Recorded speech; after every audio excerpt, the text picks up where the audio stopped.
Jitendra Awhad. He's been nominated to be the leader of the opposition by the NCP, provided Sharad Pawar ends up holding the reins to the NCP. Mr. Awhad, welcome. In many senses, you're amongst the last men standing. You're holding that mic as if you were wielding a sword.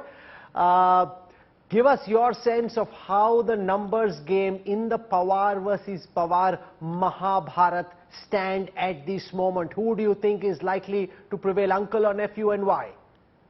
Very clear that only now 9 have taken oath, so that can be taken as a revolt or whatever it is, defection. So you're suggesting that Ajit Pawar will have no more than 9 because the data put together by Mumbai of India today seems to suggest that 20 Pawar at this time, 14 are on the side of Sharad Pawar. It's only 9? Yeah. You see the meetings that happened at Ajit and those who've come out and supported Ajit Pawar, that's much, at least 20. I mean, our calculation is 24, but at least clearly indicated that they at this time are on Ajit and the writings on the wall. The truth. He started his campaign and probably his idea to face the revolt by the breakaway faction from Karhad. And the way people are responding, I think everybody will naturally say that it is a matter of survival for us and we can't take Sharad Pawar head on. So let's go back to him and say, okay, we are with you, sir. No, you're counting on the halo around Sharad Pawar, and it's true, the great Maratha warrior has won many a political battle in his life, but he's now 83, age is failing him, and at this time, there are many like Praful Patel, Chagan Bhujbal, Sunil Tatkare, who seem to be calculating that Sharad Pawar is the past and Ajit Pawar is the present and the future. How does it matter? A man with a willpower who himself decides to fight doesn't think of his age when he knows what his age is. It is not we who are telling him to fight. It is he who is telling us, let's come on, get up and we have to fight. Have you spoken to Sharad Pawar since what he's calling a robbery took place in his house? What is his mental outlook at this moment? Is he confident he can outwit Ajit Pawar again? No, I have not spoken to him the way, but I have been hearing him, and he is sad that people have failed to execute what he really thought in politics.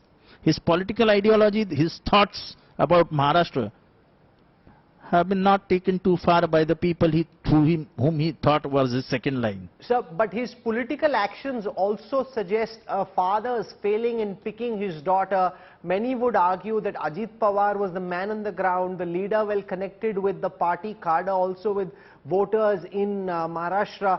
And therefore, and Supriya Sule, with all respect to her, had done politics more at the center. It was Ajit Pawar who thought he was being groomed to take over. In the end, the father chose his daughter over his nephew, and that clearly irked Ajit Pawar no end.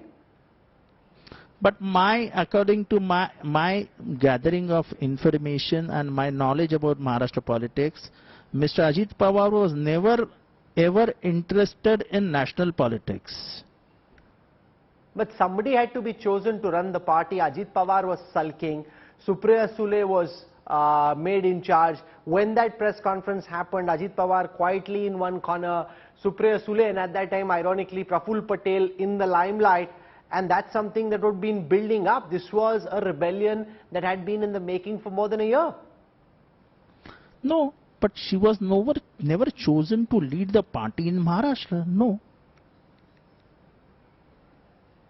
In fact, after the formation of Rashtravari Congress in 1999, the shots were always called by Shri Ajit Pawar, nobody else.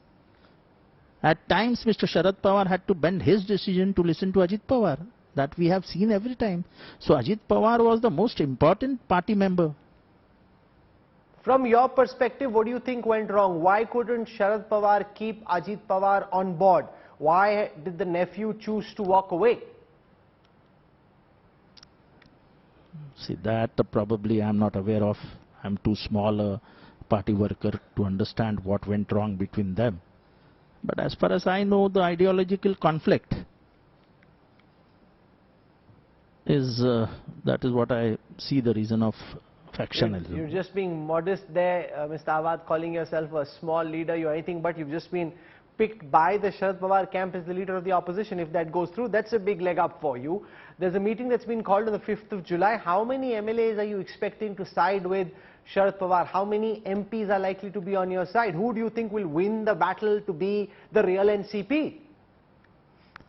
We are not yet on numbers because I am quite influenced by the Supreme Court judgment, which says that it is not legislature party who decides the political party. The political party of the political party formation depends on some other test than the only test which has now been talked on, the legislature party. Legislature party is no test for a political party.